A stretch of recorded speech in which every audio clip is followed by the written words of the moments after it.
There's a brilliant book by Paul Hadjick of Clutton Cox. It's got everything you need to know about conveyancing, which is the legal process of buying and selling a house.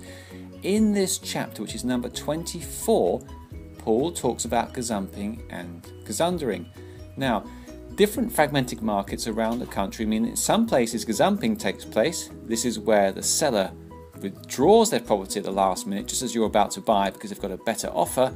And Gazundering, this is where as a buyer you go in and you say you can't complete at the last minute and you offer a lower price. Now, Gazumping and Gazundering may not be ethical, but unfortunately it does happen. There's nothing you can do about these things unless exchange of contracts has taken place, because exchange of contracts is the legal bit of once you've exchanged, you could then claim for damages and costs.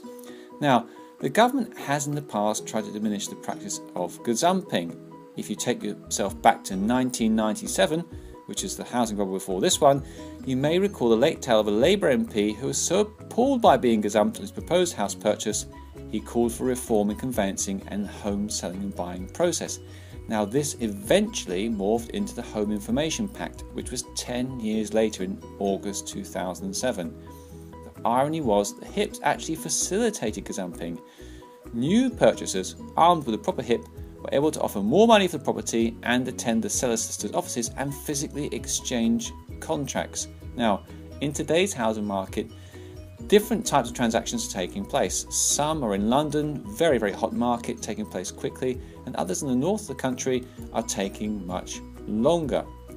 The solutions are to speak to your conveyancing solicitor about a lockout agreement. Now, not many people know about this, but this is a binding deed primarily for the benefit of a buyer, but also gives the seller a degree of certainty.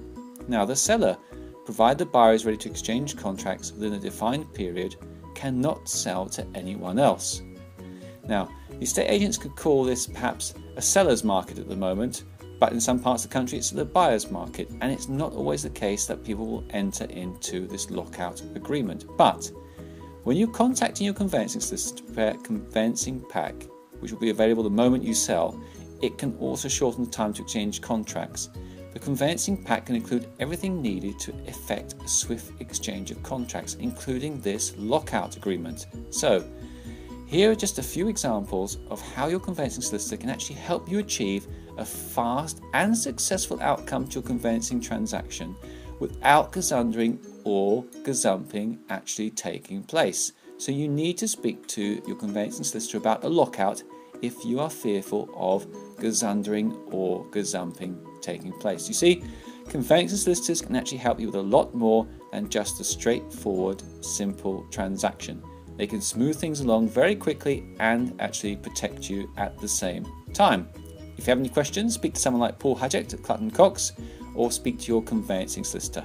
In any case, go onto the website cluttoncox.co.uk to grab the fantastic book absolutely free without spending a tenner on Amazon. That's cluttoncox.co.uk.